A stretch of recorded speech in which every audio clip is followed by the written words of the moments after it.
Salut à tous, bienvenue dans la quotidienne Mercato. Et bah voilà, ça valait bien un petit bisou. L'OM qui est devenu cette nuit la première équipe à remporter l'EA Ligue 1 Games. Donc l'OM une nouvelle fois à jamais les premiers. Et Dimitri Payet, et bah jamais le premier à surprendre ses coéquipiers dans le tunnel. Bon, il se marre bien, mais il l'a quand même bien choqué, Bounassar.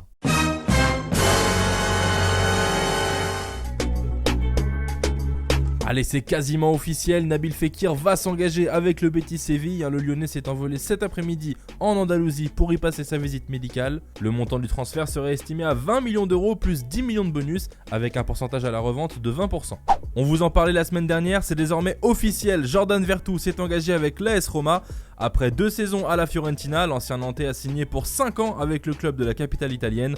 Montant du transfert 18 millions d'euros, bonus compris. Et comme pour chaque recrue cet été, la Roma a annoncé son arrivée en diffusant en simultané des photos d'enfants disparus avec un numéro d'appel. La grande classe. Le néo-champion d'Afrique Yassine Brahimi va s'engager avec le club qatari d'Al Rayyan. En fin de contrat avec Porto, l'Algérien est arrivé hier à Doha et sa durée de contrat n'a pas encore été révélée. On commence avec l'Espagne et surtout avec un joueur qui est au cœur de toutes les attentions, Gareth Bale. Selon Mundo Deportivo, le Gallois pourrait être utilisé comme monnaie d'échange pour faire venir Neymar au Real Madrid. On parlerait de 90 millions d'euros plus l'ancien joueur de Tottenham. Et bien vous savez quoi, Téléfoot est en mesure de vous démentir cette information et on est plus du côté de Marca qui nous informe que sa destination devrait être la Chine. Les négociations seraient bien avancées et devraient surtout s'accélérer car le torchon brûle entre Zidane et Bale. Le coach madrilène souhaite qu'il parte au plus vite et il l'a bien fait savoir en conférence de presse. Si es mañana, mejor. Pero ojalá que es inminente para todos, para él también. L'agent du Gallois a quant à lui qualifié l'attitude de Zidane d'irrespectueuse. Ouais, ça sent la fin. Bon, sinon pour la note d'humour, on retiendra le petit jeu de mots en une de as, Gareth Sale. Voilà, ça c'était pour les plus anglophones d'entre vous. Et si vous êtes nul en anglais, et bah petite remise à niveau tout de suite avec Star Sport qui nous en dit plus sur l'éventuel contrat de Bale en Chine. 1 million de livres par semaine, ce qui ferait environ 4 millions d'euros par mois. Ah, il est peut-être pressé de partir, Gareth. Et c'est d'ailleurs notre question du jour, où est-ce que vous aimeriez voir Gareth Bale la saison prochaine ? Longtemps annoncé à Manchester United, puis à Tottenham, aujourd'hui en Chine, sur le banc, bref, dites-nous ce que vous en pensez, 2 commentaires seront sélectionnés demain. Vendredi, Lucas vous demandait si vous étiez plus MLS ou Liga pour Hatem Ben Arfa. Et pour toi, Yousso, tu opterais plus pour la Liga, car le niveau est plus relevé et plus intéressant. Quant à toi, Yanis, la MLS serait le meilleur choix pour la fin de carrière de Ben Arfa, avec moins de pression et un meilleur salaire, ça se comprend. Et pendant ce temps-là, le Barça qui expérimente un nouveau schéma tactique. Bon, on les préfère avec un ballon au pied quand même.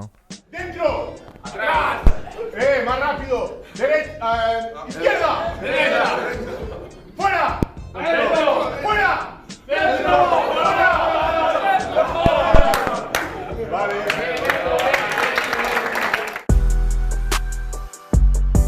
André Silva à Monaco, c'est plus que chaud. L'attaquant portugais a quitté hier le groupe du Milan AC aux États-Unis afin de négocier son arrivée sur le Rocher. Et d'après Di Marzio, ce n'est plus qu'une question d'heure avant l'officialisation. Le montant du transfert avoisinerait les 30 millions d'euros. Paulo Dybala, quant à lui, intéresserait le PSG. Paris United a indiqué aujourd'hui que Leonardo gardait un œil sur l'Argentin. Problème, Maurizio Sarri compterait sur lui et ne voudrait pas le lâcher.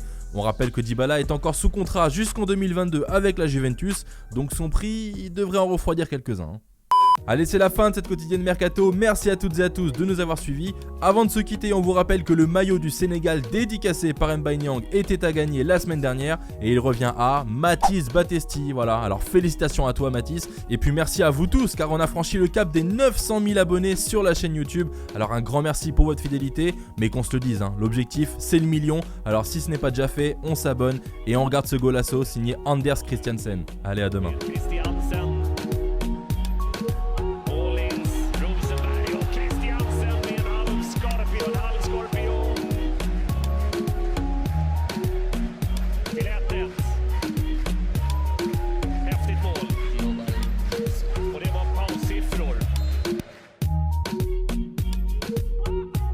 Et n'oublie pas, tu peux cliquer sur le blason Téléfoot là juste à droite pour t'abonner à la chaîne et du coup ne rien rater du contenu exclusif. À la prochaine.